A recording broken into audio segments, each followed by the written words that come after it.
Hello friends, how are you all? Hope you're all doing great. So we are back with another amazing series on what if Issei was descendant of Mammon the sixth Satan. Power isn't everything, Ellen conceded. Fine. I'll tone it down. Good. Now go and start working on those upgrades that you're itching to implement. Devi dismissed with a smile. As the Marchosia's couple left, Devi could only shake her head in fond amusement. Ellen hadn't changed much since the first time she'd met her all those years ago. Zero line break zero flashback. Starred Marchosia's clan was one of the 72 pillars and thus one of the highest ranking nobles of Devilkind. This unfortunately meant there was quite a bit of political infighting within its ranks as different branches of the family fought to assume the headship for themselves. Whilst this was true of all the 72 pillars, the Marchosia's clan was at the moment particularly susceptible to this. Most of the 72 pillars, like the Mammons, had a single strong main family headed by a strong head such as Luzin and now Devora, who despite her youth was a Satan, and no one in the family was crazy enough to challenge that. The Marchosias in contrast had had the misfortune of seeing the majority of its main family wiped out in the Great War, leaving a weak branch family to inherit instead. Sensing this weakness and their own chance at seizing power in the clan, other branch families had pounced on the opportunity to attack the new main family. This had led to the death of almost the entirety of the Marchosia's mine line for the second time in less than a century. Yes, almost. There had been one survivor of this internecine bloodshed, a daughter by the name of Ellen. She had not escaped unscathed though, her would-be killers had in her case tried to poison her, and whilst she had survived, it had unfortunately left her confined to bed. A condition that thanks to the powerful magical components of the poisons used against her, not even the most powerful healing magic could remedy. Crippled as she was, there was no way that she could become head of the clan and she was passed over in the succession. For most, such a turn of events would have destroyed them, but not it seemed for Ellen Marchosias. Instead of wallowing in despair and anger over what had happened to her, she instead strove to get revenge. Though her physical body had been utterly wrecked by the poisons, her magic had been unaffected, so she'd honed this one tool left to her into the absolutely greatest weapon she could. In the process, developing a terrifying new style of magic dubbed labyrinth magic, which she used to trap her victims in phased spaces occupied by massive labyrinths of her own design, filled with all kinds of horrors to trap, torment and ultimately destroy her enemies. Using this deadly new magic she'd had from her lonely cell of a room in a small house on the grounds of the Marchosia's main house, trapped her entire family, every last one, who could claim the name Marchosias within one of her labyrinths, and watched gleefully as they died one by one at the hands of her creations. By this one act, she became head of the Marchosia's clan, whilst also rendering it effectively extinct, since she had no interest in actually governing her clan and its vassals. The Satans learning of this had chosen not to intervene, the Marchosias had long since become irrelevant in their calculations anyways. Their losses in the Great War reaching a point where they were only a member of the 72 pillars in name. They were thus content to leave Ellen alone in the crumbling ruins of her ancestral home, playing games with the odd victim she lured into her, most of the Satans anyway. Unlike the others, the seventh Satan, Devora Mammon, was very interested in Ellen, the devil of labyrinths. So this is the place, is it? And now 15-year-old Devora said rhetorically as she observed the ruins of the once stately Marchosia's manor. Its perimeter wall was missing large chunks, and so was the main building, that she could see from outside the twisted remains of what had been a sturdy solid steel gate. Everything besides that was covered in vegetation. Lucky I didn't bring Lulu or Addie, seeing this they would have not stopped complained about how this Ellen girl has let her heritage rot away. Devi commented as she deployed her wings, all 20 of them, and flew over the ruins towards the only building in the whole compound that looked remotely habitable, a small cottage some distance away from the main building. She flew slowly. Ellen Marchosias was known for her traps, and while Devi was confident she could handle them, there was no harm in being cautious. Her caution was rewarded as she encountered a whole host of traps, mainly transportation traps designed to teleport her presumably into one of Ellen's dreaded labyrinths from which only a handful ever escaped, but also other more typical traps such as attack traps that spat elemental attacks at her, and traps that released guardian monsters, and even a single mechanical trap that fired what looked like a railgun at her. Thank the gap that she had the foresight to cast protective wards around herself.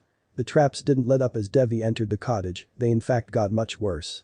After a whole hours-long slog through at least 24 traps and navigating the maze-like corridors of the spatially distorted cottage, there was no way it was this big on the outside. Devi finally reached her destination, Ellen Marchosias herself. As Devi entered the bedroom that served as the devil of labyrinth's base of operations, and before she could speak even a word, Ellen spoke in a resigned voice, "So the Satans have finally decided that I need to be dealt with, huh? What did I do, kill someone important? Not at all." Devi assured the other girl. "I'm not here to kill you. Then what's a Satan doing here to recruit you?" "Recruit me?" Ellen asked, her skepticism clear in her voice. Why? Because by virtue of your labyrinth magic you are a master of defense. And that's something I sorely need for my armies. Oh? Ellen smirked at that. So you need a defensive specialist like me? Yes, and I am willing to pay you well for your services. I'm not interested in your riches, Mammon. Ellen sneered. Then what do you want? Anything that's reasonable, I'm willing to provide. Devi offered. I want you to heal me. Devi boggled at that. Boo, but that's impossible. No known magical or scientific technique is capable of reversing what's happened to you. By the underworld, they can't even explain how you're even still alive. Don't you think? I know. That. The devil of labyrinths raved. Then why ask for the impus? Ellen cut Devi off. I'm not asking for you to heal me now. I'm asking for you to fund research that can heal me eventually. The Satan blinked at that. If that was your goal, why didn't you properly assume the headship of your clan and use its wealth to do that? In response, younger-looking devil begun to laugh in a deranged way. Mammon just crossed her arms and waited impatiently for the other girl to calm down. When she finally did, a whole 5 minutes later, in between wheezes she explained, "Oh. You're hilarious. So naive. Do you really think anyone, even those outside the clan, would have accepted a crippled Lady Marchosia's? Even if I tried to assume the mantle, no one would have accepted it." Mammon palmed her face at that. "And you call me naive? You think no one would have backed your claim? What about the Satans? What about you lot? Do you understand just how useful your labyrinth magic is? If you had pushed your claim, I can assure you that the various Satans would have started fighting each other to be your backer. And yet you're the only one that's ever come to recruit me." Ellen observed, her voice once more full of skepticism. "That's because you've been behaving like a rogue. Setting up shop here in the ruins of your ancestral manor and playing crazy serial killer. You're behaving like a loose cannon, and the other Satans hate that. Handling someone like that is too much risk. And you don't mind the risk. I have a lot more to lose than the other Satans, so I'm willing to gamble big." Devi replied cryptically. "More to lose?" Ellen asked curiously. "Join me and I might just tell you." Devi cajoled. "Might? It's private. I'll tell you, only if you prove yourself loyal. And you'll still fund research, of course." Devi promised. Ellen was thoughtful for a long moment before a determined look spread across her face. "Where do I sign? 0 line break 0." Devi was just reviewing the latest version of the draft plans for Ellen's labyrinth for Spiral Urbis Opes, the third the Marchosias had produced in the week since she'd been recruited, when she had an unwelcome visitor. "Salutations, Devora." Rizavam greeted cheerfully as he stepped out of the magic circle that had teleported him right into the Satan's personal office. "What do you want, Rizavam?" Mammon asked her fellow super devil curtly. "You wound me, Devora," the son of Lucifer said as he placed his hands over his heart and mocked. "Can't an old friend just stop by to say hello?" "You're no friend of mine, Rizavam," the Satan retorted sharply. "Is that so? Then I guess I best leave, and here I thought I might want to pass on a couple bits of news." "Well, I guess you're not interested," the older devil replied in a teasing voice even as he formed a magic circle. "Wait. Tell me your news before you leave," Mammon said quickly. As much as she hated him, Rizavam was her best point of covert contact between herself and the other Satans. If he'd come bearing news, then it was likely something important. "Say please," Rizavam teased in a mocking voice. "Please?" Mammon obliged through gritted teeth. Rizavam laughed merrily at getting his way before abruptly turning serious. An action that sent chills down Devora's spine. Whatever he had to say was likely not going to be pleasant. "You're right to be nervous, Devora," Rizavam said almost sympathetically. "I don't come bearing good news." "Out with it," Mammon said in as brave a tone as she could manage. "The first thing is a congratulations from my father and the other Satans for recruiting the devil of labyrinths into your entourage. At least that's what they said officially. In reality, well, they want me to warn you not to make waves by building too strong of a following. It makes them nervous, and when they're nervous, they're prone to doing drastic things. You're being uncharacteristically honest," Mammon commented even as she struggled to keep calm in the face of the thinly veiled threat the other Satans had just issued. "You may not believe me, Devora, but I do consider you a friend," Rizavam said seriously. So seriously that for a moment, Devora almost believed him. Almost. "What's your other bit of news? This isn't going to be easy on you, Devora, so brace yourself first. Okay, just tell me, Rizavam. Your sister, Helena, she's dead." "Big sister Helena? Dead?" Devora said in utter shock as she sat back heavily in her chair. "How she was sent on a mission against the angels and got ambushed under suspicious circumstances." Devora understood what the son of Lucifer was implying. Her sister had been sent on a mission that had been deliberately compromised to ensure her death. An act that was likely carried out by the other Satans in retaliation for her recruitment of Ellen. "Thank you for telling me this, Rizavam," Devora said honestly. "No problem." The eccentric super devil replied, his cheerful mask once more on his face. As he summoned a magic circle to teleport away, he turned to the Satan and once again in an uncharacteristically serious tone, said, "Take care, Devora." For a moment after the man left, Devi remained where she was, stock still. But as the shock of the revelation left her, she burst into sobs. Flashback ENDS 0 line break 0. The Mammon family crypts were located in the deepest part of the hill upon which Spiral Urbis Opes was built. Like the throne room, like all Mammon examples of architecture really, the crypt was opulent in design. Its walls were made of soulstone, and each of the unique sarcophagi were made of their occupants' favored precious material and designed to suit their tastes. Some held carvings of their occupants, others supernatural beasts they had chosen for some reason, or the other, and a whole assortment of other designs. Sitting on the landing between the two arched stairs that led down to the floor of the crypt, Devi let her eyes roam over the final resting places of her kin. All of them. She was after all the last Mammon left. What's the meaning of all this power? Mammon asked the still air of the tomb. I have the power to do impossible things, even cure Ellen of her supposedly incurable paralysis, decimate armies, fight gods even. But in the end, it's all worthless. In the end, it wasn't enough. Not by a long shot. She let a single tear fall. It wasn't enough to save even a single one of you. And for that I'm sorry. With that, the seventh Satan turned her back on the dead and climbed the steps back up to the rest of her palace. Her daily ritual of flashback starts Garden of Eden. A garden of perfect beauty, a land that was graced by the most beautiful plants and animals ever to walk the earth. Or at least, that was as it should be. Right now though, it was little more than yet another battlefield in the seemingly unending Great War. But the battle was over, for the most part at least. The devils were in full retreat as the angels, led by their god, had launched a devastating counterattack and was steadily driving them off their sacred homeland. In fact, by all rights, the devils should have long since been routed, so overwhelming was the power presented by the angels' god. However, the devils were not without their own powerful leaders, and one such leader was now single-handedly keeping the biblical god occupied, thus giving her troops the chance they needed to escape. "You are most impressive, young Mammon." The being of pure light that was God commented honestly as he crossed his blade of light with Devi's blade of light sucking void. Normally, his appearance appeared to those who gazed upon him as the face of the most perfect being they could imagine, but to Mammon at least, this didn't seem to work, and she saw him as he was, a being of light in a vaguely humanoid shape. Devi didn't bother to respond, she just disengaged and launched a barrage of void missiles in the general direction of God and the angelic host behind him. God responded by easily, almost lazily, launching his own barrage of light missiles which countered Devi's barrage one for one. "You know, of all the Satans, you're probably the best person."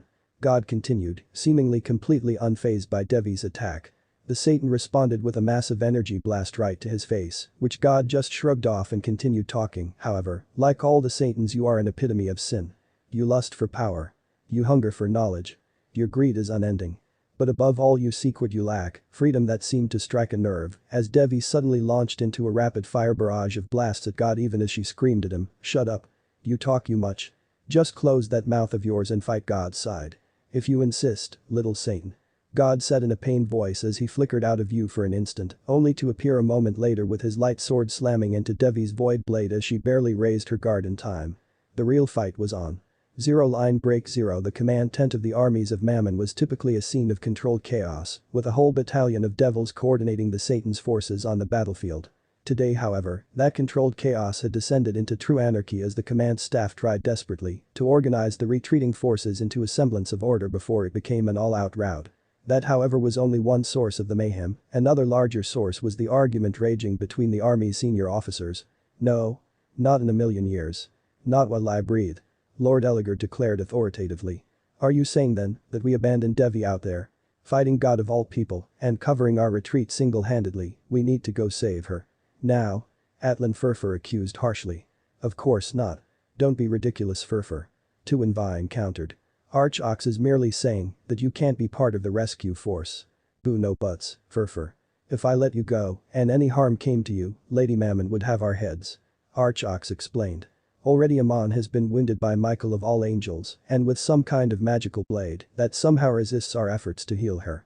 That alone is something that I'll have difficulty answering to my lady about. Imagine if you were hurt too. She'll be beside herself."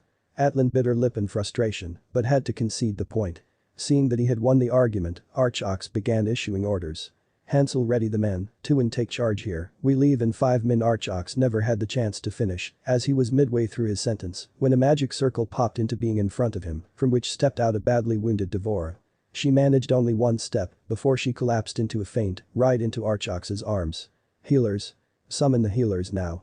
Was being shouted by a dozen different voices, as Mammon's loyal men rushed to her aid. Flashback END0 line break 0 Devi had just finished locking the doors to her family crypt and was walking through the palace's public crypt when she ran into arguably the most eccentric member of her court, her chief scientist Toru Honda. "Toru, what are you doing down here?" the last Mammon asked the teenage-looking woman. Toru, unlike the beauties that were the other ladies of Mammon's court, was rather plain, being of average height, weight, and size with long brown hair and a set of front bangs that framed her "Oh?" Toru cried out in surprise, "Devi-sama, you scared me." Devi arched an eyebrow at this, "Really yup," Toru said enthusiastically. "I saw so busy having lunch that I totally didn't sense you coming." The scientist trailing off into embarrassed laughter at that admission. "No souls, right?" Devi asked sternly. As a high-tier spectre, Toru could and often did feed on the dead. Well, as an undead herself, she didn't strictly need to eat, she often did consume both mundane food and death energies. The former as a luxury and the latter as fuel for her powers. "Of course not." The ghost denied vehemently, "The people resting here are the beloved dead of our people, I wouldn't do something like that to them. Just the ambient death energies of the crypt is enough for me." Okay. Devi replied with a placating smile. "Just checking, Toru. I didn't seriously think you would do it." "Mo. Devi-sama can be so mean sometimes," Toru said with a pout. "Well, why don't I make it up to you with lunch in the kitchens? We could have the chefs make anything you want." Eyes sparkling in delight, the spectre nodded her head enthusiastically. Chuckling at her friend's behavior, Devi led the way to the palace kitchens. 0 line break 0 flashback starts. Toru Honda had originally been a girl that everyone who knew her described as sweet and kind. Born into the violent and unstable Sengoku Jidai era of Japan, her personality would have put her at quite a disadvantage already, but the death of her family to plague when she was just a little girl had put her, like so many others in her times, on the road to an early death. Perhaps that would have been the kinder fate for her. Instead of death from destitution though, Toru was instead taken into the Soma household. A clan of yokai themed around the animals of the Chinese zodiac. For a time, as a servant in their household she had been relatively happy, making friends with some of her masters and even falling in love with one. Unfortunately, this little fairy tale quickly turned into a nightmare for her when her affair with one of the Soma lords was discovered. If her paramour had been one of the more respected lords, perhaps she would have just been kept as his mistress, or if she was lucky his concubine, but she had the misfortune to instead fall in love with the detested outcast, Kaio Soma. The yokai who by his very existence was seen as an affront to the head of the clan. So instead of being taken into the family as his lover, she instead become one more instrument by which the head could demonstrate her hatred for Kaio. The Somas at the command of their head brutally tortured her, violating her mind and body, all while making Kaio watch. Through it all, Toru never once renounced her love for him, something which earned her the grudging admiration of her tormentors. She was so steadfast in her love that it allowed her to become a lingering ghost, determined to watch over her beloved even in death. She only wished she could say the same for her beloved's love for her. He had renounced her as soon as she was brought before his clan head. At first, she had thought this was because he had been trying to protect her, renouncing his love for her to spare her his head's wrath. But as time passed and he found multiple subsequent lovers, as he threw away every memento of their romance that she had so carefully preserved for him, in spite of the Soma head's cleansing of them, as he sought to forget her utterly, her love turned to bitterness and finally to all-consuming rage. 100 years after her death, she had transformed from a humble lingering ghost into a terrible spirit of pure wrath. Using the powers her new nature gave her, she began exacting her bloody revenge on the Somas who had destroyed her.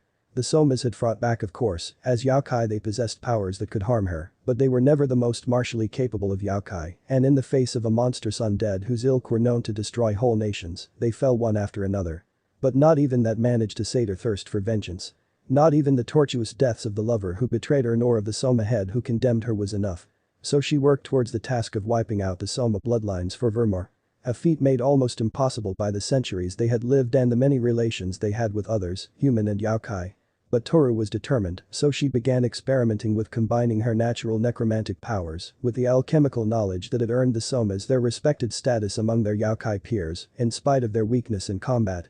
Between her plundered knowledge and her powers, she created a host of abominations that she unleashed across Japan to sniff out and kill any and all who carried even a drop of was this that brought her to the attention of Devora Mammon. Impossible. Toru exclaimed in shock as three of her most powerful creations were casually destroyed by the young-looking Gaijin attacker. Those three were as strong as a Diaokai. To destroy them so easily, how powerful is she? Powerful enough to keep going until you decide to stop hiding and face me. The Gaijin declared. Face you? Very well. Toru declared with as much bravado as she could muster. She knew she could not defeat this opponent, nor could she escape the barrier that had been set up around the secluded forest clearing that she was using as her base. The Gaijin was too powerful for that, but if this was her final death, then she would face it with as much dignity as she faced her first. Taking corporeal form for the first time since the start of the battle, Toru Honda faced her soon-to-be executioner with courage. Good. Now we can finally talk. Shocked by this, Toru could barely sputter out a talk. Yes. Talk. The Gaijin said with a reassuring smile on her face. I'm not here to kill you. Then why attack me in the first place? Toru accused. If you'll recall, I didn't. You were the one who attacked me with your pet monsters the moment you saw me. Oh. Sorry about that. The ghost sheepishly apologized. Not a problem, it was a nice workout. Toru was horrified by the fact that this stranger would consider fighting through her most powerful creations a mere workout, but didn't comment. Her expression must have given her fear away though, as the other woman sent her another reassuring smile and changed the topic by introducing herself. I'm Devora Mammon, 7th Satan of Devilkind. What's your name? Toru Honda.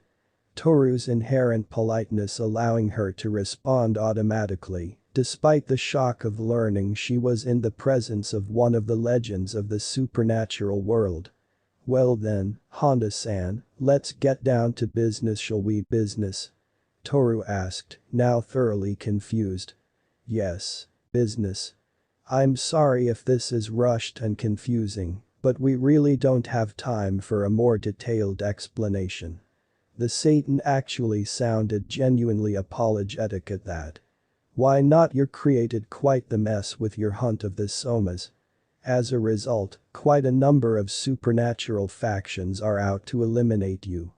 I know. I've dealt with quite a few hunters already. Toru said proudly. And that's the problem. By killing those hunters, you've proven yourself a threat and so earned the attention of more powerful beings. Beings you have no hope of defeating. Like you? Toru accused. Like me? Mammon acknowledged. However, unlike the others who just want your head. I want something else. What's that? To recruit you? What? Recruit me? Why would a devil, one of those Gaijin supernaturals that had just began to appear in Japan, want to recruit me? Toru thought to herself skeptically. Because you're a skilled alchemist, which I need. And you're not a devil. The devil explained. Why is the fact that I'm not a devil be important? Toru asked suspiciously. Does it make me disposable because there are few devils who I can trust are not the agents of the other Satans? That explained quite a bit. Out of the limited news that had reached Japan about the devils, the infighting between their Satans was one of the most prominent bits. Often cited by Japanese factions as a sign of their inferiority, since they seemed unable to even keep their own house in order. Hypocrites, the bunch of them. In Toru's opinion, the Japanese factions were after all just as divided. And if I refused? Toru asked bluntly. Then I leave. And you'll have to deal with the next hunter. I spotted Susanoo not far from here. Toru paled.